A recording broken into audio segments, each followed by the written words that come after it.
Growing up, I always enjoyed Star Trek. Really, I was just infatuated with anything involving outer space. Star Trek, Star Wars, aliens, explorers, whatever. I used to read books about outer space or watch documentaries about NASA and the moon landings, but I always preferred the original series over Next Generation. I think mostly just because Star Trek 4, the one with the whales, is the earliest memory I have of actually sitting down to watch a movie with my mom and dad. I just remember my dad renting it, and I had no idea what it was, and I remember seeing the VHS box art, but he said I'd like it because they fly spaceships in outer space, and I'm like, all right, Dad, I'm in.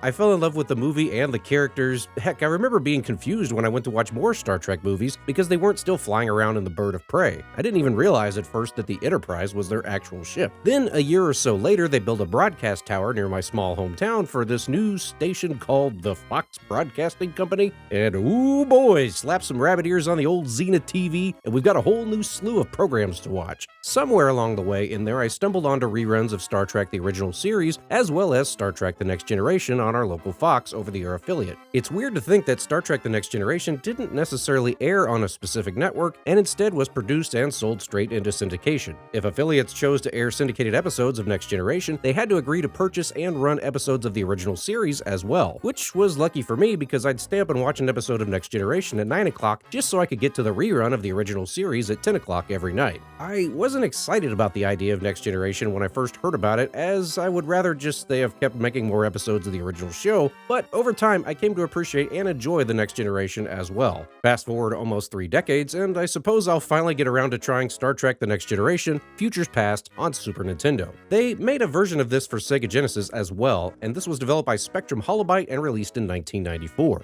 It's actually a fairly involved game for a console game. There are some good ideas here, but definitely not one you can pick up and play. You will absolutely have to track down a copy of the manual. The controls are wonky and you just never figure this out on your own. So you play as Captain Picard and you're just straight up in control of the Enterprise. After a little cutscene explaining what's going on, I don't know, yada yada, Romulan something something, the game just tosses you on the bridge of the Enterprise. You can actually look around in sort of a first-person view, although technically you can just see Picard sitting there in his chair, I guess. The gang's all here: Picard, Counselor Troy, Riker, Data, random helmet head person. You can check in with everybody and utilize all of the aspects of the ship that are at your command. You can use the sensors to scan a nearby planet or ship and see what's going on. If you need to make repairs, you can divert the ship's energy and resources to areas that are damaged, and you can browse through the ship's computer banks while you're waiting. There's a whole slew of info here if you just want to get into the lore of Star Trek, and sometimes the information will be useful when you're trying to work through a problem on a mission. Anyway, sooner or later you're going to get an incoming message from somebody telling you what you're supposed to do next. The first mission of the game involves rescuing a scientist who's on an archaeological dig. And also, if you forgot or just aren't sure what you're supposed to do next, you can always just go to the briefing room and they'll tell you what the heck you're supposed to do. So you'll have to lay in a course with the navigational computer, and this is pretty granular. You can scroll through all of the available star systems, and you can even pick which warp speed you want to use, although the game yells at you if you don't pick an appropriate speed.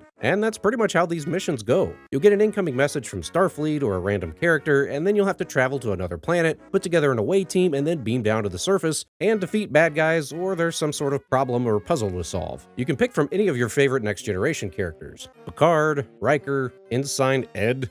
Wait, what? Leslie Mizell? Is Vince Matthews just some kid whose mom works at Spectrum Holobyte?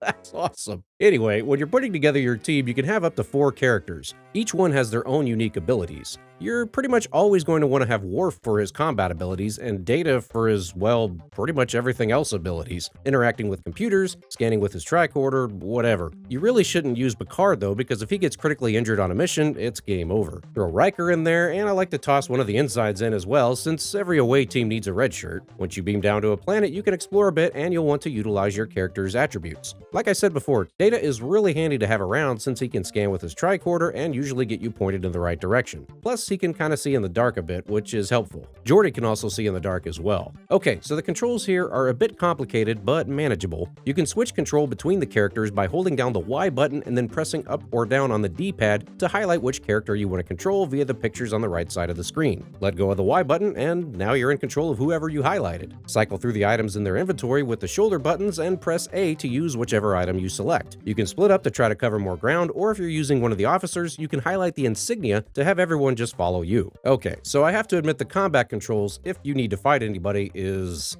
Ooh, it's a little rough. You can fire your phaser with the A button, but enemies move around in bizarre patterns, and trying to get the angles just right is pretty tough. It's doable, but I know for a lot of people this is one of their major complaints about the game. Honestly, I got used to it, but I could see how it's a deal breaker for some. Also, you don't always have to get into a fight. Like in the first mission, you can just sneak around the bad guys holding the scientist hostage without ever firing a single shot. Also, you can screw up a mission too. For example, if you shoot the scientist you're supposed to be saving, it's game over. Worf gets court-martialed, and the Enterprise gets suspended indefinitely. Holy crap! It pays to look around though, because like I said before, sometimes you can just avoid fighting altogether. Like in this derelict ship, these security droids keep attacking you and they just keep respawning. It's annoying as hell, but if you look around, there's these computer terminals where you can disable them in whatever room you're in. And if you look hard enough, there's actually a secret terminal that just disables every security droid on the ship. And to that end, these away team missions are heavy on the puzzles, sometimes annoyingly so, but they're there. For instance, in one spot you have to complete this circuit board with pieces of the circuits that you find scattered all over the area, but they purposely put too many circuit boards in the area so some of them aren't even useful, and then you'll have to find some other random items like an atmospheric processor and these fuel tanks to complete the mission. But even that is overcomplicated. I had the board completed, replaced the atmosphere things, and I'd even reinstalled the fuel tanks, yet I couldn't fire up the engines. I thought either I wasn't on the right pixel or maybe there was some other item I was missing, and I spent 45 minutes wandering around the ship to see if I overlooked something. Nope. Would you guess that even the fuel tanks had these special little marks on them, and you have to make sure they match up with wherever you install them? Double dumbass on you!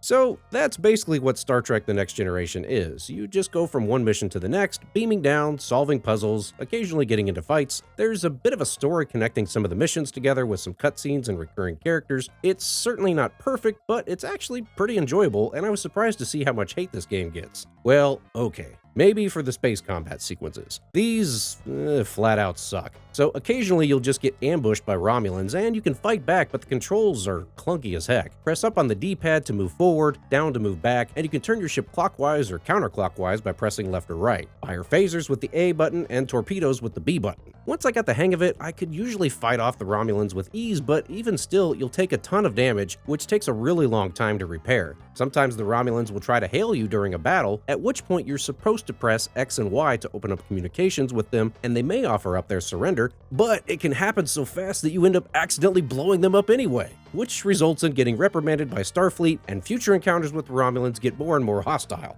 You can also press X and Y at the same time to try to hail them during combat and offer up your surrender to avoid a fight. There's a chance they may just live and let live, or they may take the Enterprise hostage, thus ending the game. So yeah, these sequences are just more annoying than anything, and if you take these out, there's actually a fun little game hiding in here. Controlling the Enterprise and having free will to go wherever reminds me a bit of Star Trek Bridge Commander, which is my all-time favorite Star Trek game. But even that is a bit of a letdown, since if you avoid doing missions and just start flying wherever, you'll get yelled at by Picard or Starfleet, and also there's a lot of planets that just don't have much interesting going on with them. There's no chance of just going off on your own 5-year mission here, which would have been cool. So yeah, I can forgive this game's quirks or straight up annoyances. There is some fun to be had here. The away team sequences are really cool, and it's neat to be in charge of the Enterprise and have all the real members of the Next Generation on your crew, but just know what you're getting yourself into with this one. It may not be for everybody. As always, thank you for watching. Please don't text and drive, and I'll see you next time on Friday Night Arcade.